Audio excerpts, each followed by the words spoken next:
What up guys, Miguel here of Tech, and we finally got our alone time with the 2019 Suzuki Jimny All Grip Pro. If you guys are interested to see what this cute little 4x4 monster can do, stay tuned and find out.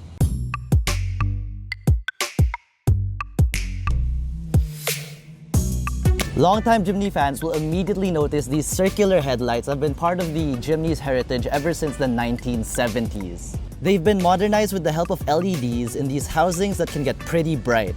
They can also tilt vertically now so drivers can find the perfect height to match their preferred line of sight. In addition, Suzuki has also added these headlight washers here so drivers can always make sure there aren't any dirty obstructions in the way. These vertical grills here are directly inspired from last generation's Jimny, and at the bottom of the A-pillar we get a pair of horizontal lines, a design inspired from the horizontal slits found at the sides of the second generation Jimny's hood. All these, plus the spare tire on the cargo door, are direct inspirations from previous generations, allowing Suzuki to keep the personality with this new model. Of course, a Jimny isn't a Jimny without its 4x4 capabilities. And under the hood of this two-tone GLX variant is a 1.5-liter naturally aspirated engine capable of 100 horsepower at 6,000 RPM and 130 Nm of torque at 4,400 RPM. The 2019 Jimny is available with either a 4-speed automatic transmission like we have here today, or a 5-speed manual transmission offered in the GL variant. Something all variants of the 2019 Jimny share are these pretty nice rugged-looking 15-inch alloy wheels. For those of you interested in local pricing, I'll be having them flash on screen for you guys right now.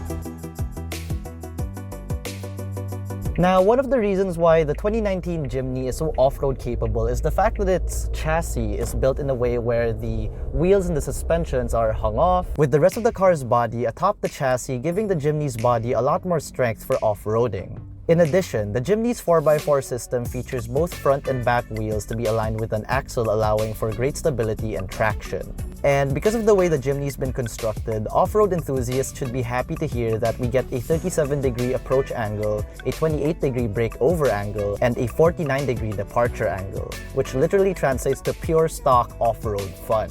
Now, inside this boxy, tiny off-road monster, we get black plastic galore. That isn't without thought, of course. The decision to keep things as simple as possible here inside is again with off-road enthusiasts in mind. Black, easy-to-clean plastic is chosen because, well, obviously, it's easy to clean. But even with that thought, I can't help but comment that if they wanted to cash in on this easy-to-clean, all-black aesthetic, maybe in the next iteration, Suzuki can turn these interior roof panels black too, for easy cleaning. Nonetheless, paying homage to classic Jimny styling from the outside does extend a bit inside as well. From the air conditioning vents to the passenger handlebar, Suzuki has really cashed in on the nostalgia from previous generations, and I personally feel that's a good thing. Something more modern you all might be noticing is this pretty big 9-inch infotainment unit here. It's a touchscreen unit that allows users to access their nav, listen to music over Bluetooth, check car info, and more. Sadly, locally we don't get Android Auto or CarPlay support baked into the mix here, but I guess that's fine. Overall, I do like the infotainment implementation here. It doesn't feel like an afterthought, and from a design standpoint, that means that this display was meant to be here. Below it, we have our hazard indicator, our air conditioning vents, as well as our climate control, and below that, we have a quirky implementation for our power windows, as well as our traction control and our downhill assist button right here. And even below that, we have a placement for whatever junk you can put here in the center console here, as well as the auxiliary port, a USB Type-A port, as well as a 12-volt lighter plug is what I call it. For our gauge clusters, we have our RPM on the left and the speedometer on the right, and in the middle we get this analog display that shows us what gear we're on, how much fuel we have left, our fuel economy, and so much more. You can just customize with the info button on the left side of the steering wheel. And also found here on the left side are the media control buttons, so we have a mute button here as well. And on the right side, we have our cruise control buttons here for when you're on the highway. Over on the left side, we have our tilt functions for the headlights as well as the washer, and below it we have the controls for the adjustment of our left and right side mirrors. Here in the middle, we have some compartments. And I would have said compartments galore, but it's not. Like, do you know what's missing here in this 1.1 million car? cup holders. There are no cup holders at all in this vehicle, and it's driving me crazy. Who doesn't need cup holders? We all do. Even people who go off-road need cup holders. I mean, they gotta drink their coffee from somewhere, right?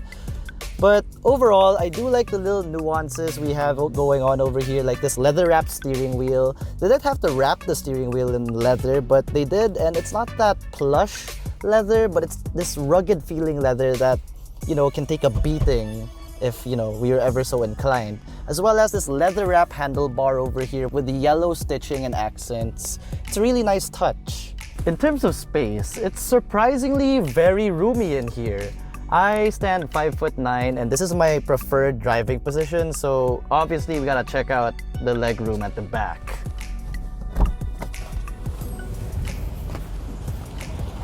At the back, I do have just enough legroom behind my preferred seating position, like just barely enough.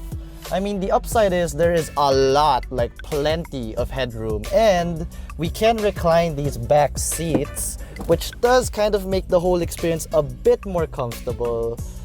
And yeah, but you know, thinking about it now, if your driver is at least 6 feet and above, you're gonna feel really cramped at this height. So if you have a 6-foot driver and above in front, or at least both of them in front, the people at the back have to be at the 5'5" range in my opinion.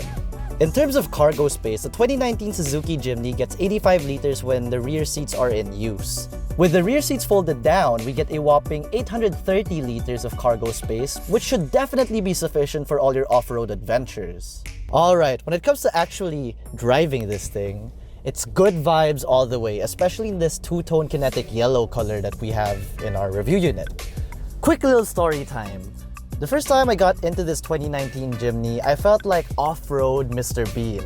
On the way to the office, I spotted, or this third generation Jimny spotted me and gave me a little beep beep.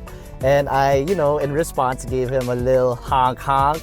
And I don't know, in that moment, I just felt like I was part of a bigger Jimny world.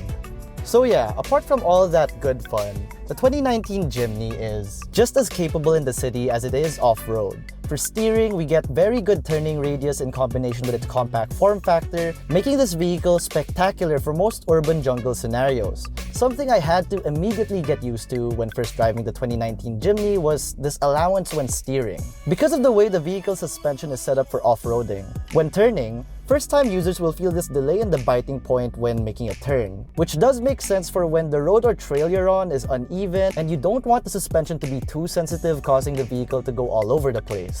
Braking in the Jimny is responsive. I don't really have much complaints there. Now, because this particular variant is equipped with a 4-speed automatic transmission, highway cruising can be a little tiresome on the engine due to the high revs from the limited gears. Which is basically why I think Suzuki added a cruise control feature in the 2019 Jimny. For those of you interested in our fuel economy numbers, flashing them on screen right now. Now, something that might scare potential buyers off is that price point. This particular variant is close to 1.1 million pesos, and we don't even get any cup holders, and that's disappointing to say the least. But of course, none of those little nuances can overshadow the great 4x4 package you're actually paying for here.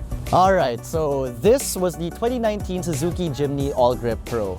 Let us know what you guys think about this vehicle in the comment section below. And if you enjoyed this video or want to see us do more automotive content, be sure to smack that like button, subscribe to our YouTube channel, hit that bell icon so you get notified of future uploads. Be sure to visit ukitech.com for the latest tech news and reviews. Again, this has been Miguel, and I'll see you in the next one.